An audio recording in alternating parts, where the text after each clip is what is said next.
All right, so I have had a couple of people ask me, Marina, how much do I really need to save if I want to buy a home? Like, what are all the costs included so that I'm not surprised or I don't have sticker shock when I find out, okay, you got the house, but actually you have all these other things to pay? Let's break that down for you right now. So if you're new here on YouTube, welcome to my YouTube channel. This is a channel where I specifically talk about real estate, about life in Hawaii. I'm a real estate agent by trade, but I'm also a multi-passionate entrepreneur. I own a honey company. I have created a staging company, sold that one for a profit, and then now we are exploring new things too. I'm also an investor. I own my own property here in Ho'opili. I have 2 condos. One of them I rent out. We live in one now. And I'm really passionate about just educating clients on how to build wealth through real estate. So that's what this channel's about. But again, today we're going to talk about the nitty-gritty of how much cash you actually need to save to buy your first property. So let's roll through this real quick. Number one thing I always tell people is that you should have 6 months of an emergency fund. So if you don't have that, what does that mean? This is like a Dave Ramsey methodology of where you should have 6 months of living expenses saved in a savings account in case shit hits the fan. So that means however much it costs you to have your life every month. So for instance, if it costs you $5,000 a month times 6 months, you need $30,000 stashed away as your emergency fund. So I realize not everybody has that, but that's a great goal to work towards. Even if you could at least get 2 to 3 months down, that's peace of mind for the instance of when you need to buy all new tires. You don't have to put it on your credit card. You just transfer the $2,000 out of your emergency fund and you refill it because you're consistently stashing away a little bit of money every month for the rainy day, okay? Now, when it comes to owning a home, sometimes we can't wait a year, 2 years to get that emergency fund fully funded. So I at least want to see 1 to 2 months set aside, because what happens if you lose your job? What happens if you are chronically sick and you're unable to earn income or something? You just want to have the ability to pay that mortgage to cover your lifestyle and not have to go into credit card debt, okay? Next thing, let's just go right into the transaction. So you've gotten pre-approved with a lender. I've got some really great ones I love. They're my buddies. They're super professional and knowledgeable that we work with. So pre-approval is step number 1. Once we get that, that's our golden ticket to go shopping. That's our green light. We actually go out to homes, we tour them just like what you see on HGTV. We're experiencing neighborhoods, we're driving around, we're getting to really a feel for it. Once we identify the property that we love, we then offer on that. And if we get that property accepted, you do a thing called an initial earnest money deposit. So that's typically as little as $1,000 for most condos. If you're buying $1 million plus condo, or plus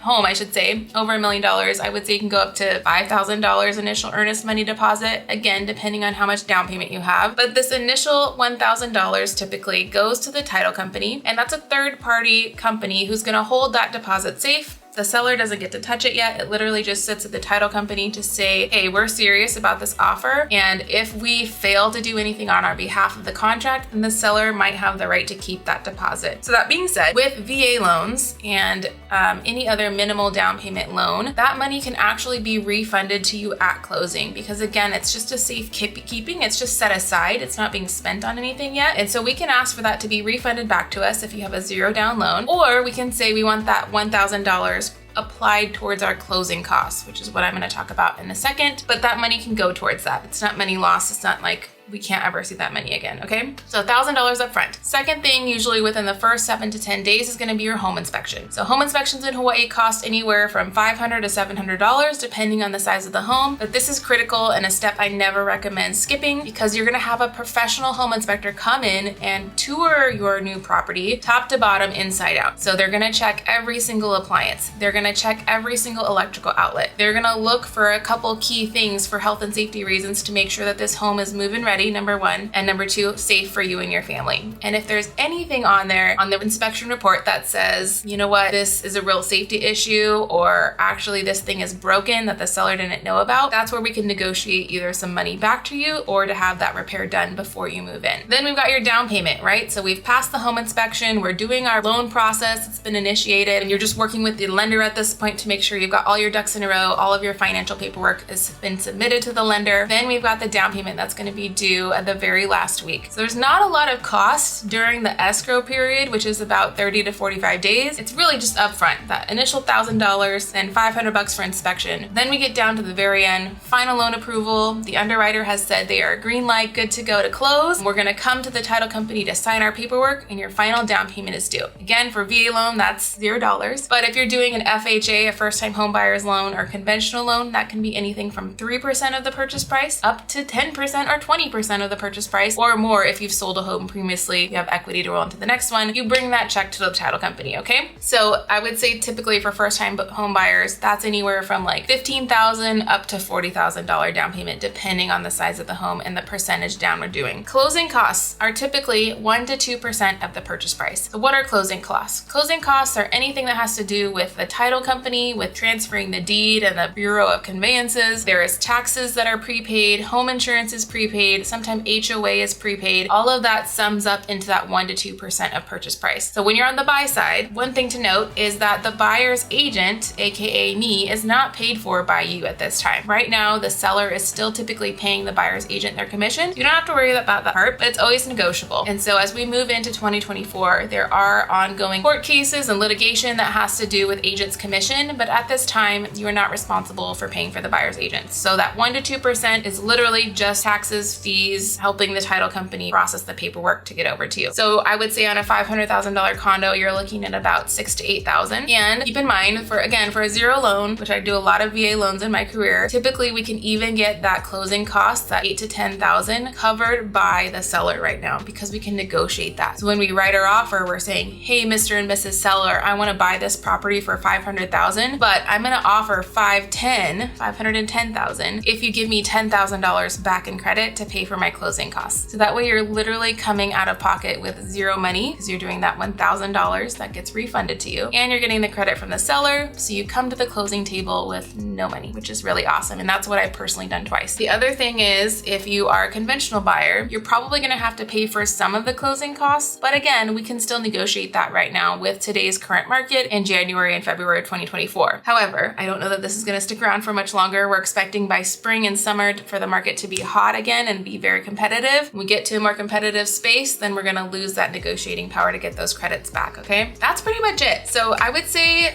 conservatively for an FHA loan, you probably need $20,000 to $25,000 to get into a condo in Hawaii, cash total. Okay, and that's gonna be towards your down payment, towards your closing costs, and your initial earnest money deposit. Then moving forward, let's say you close, champagne, we got some keys. How much money do you need now to save to be the homeowner, right? You're gonna need some cushion because you're not a renter anymore. So if something breaks, it's on you, honey. And so that's gonna come from that emergency fund. So if you move in and the AC stops working or the fridge stops working, unless you got a home warranty, which only costs $500 and covers your home for whole year, just FYI, then you're responsible for replacing that thing or fixing your home up and doing some maintenance things over time. So just keep in mind, owning a home does have extra expenses. However, you're building equity and your payments are going back to you in your pocket instead of a landlord's where you see none of it. Okay, so with that, I think most importantly, it's live conservatively. I think everyone could do a better job of living below their means, meaning you're not spending every single dollar that you bring in. You're actually saving first. You're putting money aside towards your emergency savings. You're putting money aside towards your retirement. Then what's left is what we pay for our groceries, for our kids, for our shopping, for our travel. And then based on that, based on the savings we have in different buckets in retirement, that determines your ability to spend. One last thing I want to leave on here is for anyone who's getting pre-approved and you see like, yes, we got pre-approved for $800,000. Does not mean you need to go spend and buy an $800,000 home. I realize in Hawaii, a lot of the times when you're looking at the $400,000 to $500,000 range,